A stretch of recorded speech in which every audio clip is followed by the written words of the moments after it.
প্রধানমন্ত্রী তারেক রহমানের সম্ভাব্য ভারত সফরের আগে দুই দেশের সম্পর্কের ক্ষেত্রে অনুকূল পরিবেশ তৈরির তাগিদ দিয়েছে বাংলাদেশ।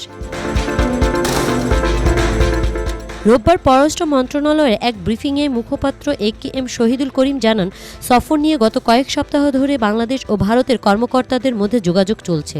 তবে ৫ আগস্ট নয়াদিল্লিতে দণ্ডপ্রাপ্ত শেখ হাসিনার প্রকাশ্য সংবাদ সম্মেলনের ঘটনায় সফরের পরিবেশ কিছুটা বিনষ্ট হয়েছে বলে মন্তব্য করেন তিনি। Propitious environment needs to be created for this visit.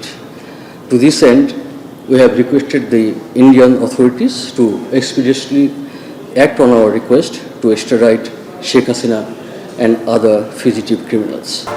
বাংলাদেশের পক্ষ থেকে দ্বিপক্ষীয় প্রত্যর্পণ চুক্তি অনুযায়ী শেখ হাসিনা ও অন্যান্য পলাতক অপরাধীকে ফেরত পাঠানোর পাশাপাশি শরীফ ওসমান হাদী হত্যায় অভিযুক্তদের হস্তান্তরের অনুরোধ জানানো হয়েছে।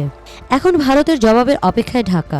This process was initiated by the open press interaction in New Delhi on 5th of August by Sheikh Hasina, who has been convicted by the International Crimes Tribunal for committing crimes against humanity.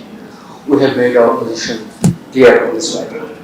পররাষ্ট্র মন্ত্রণালয় বলছে, সার্বভৌম সমতা, জাতীয় মর্যাদা, অভ্যন্তরীণ বিষয়ে হস্তক্ষেপ না করা এবং পারস্পরিক স্বার্থের ভিত্তিতে বাংলাদেশ ফার্স্ট নীতিতে প্রতিবেশী সহ সব দেশের সঙ্গে সম্পর্ক এগিয়ে নিতে চায় সরকার।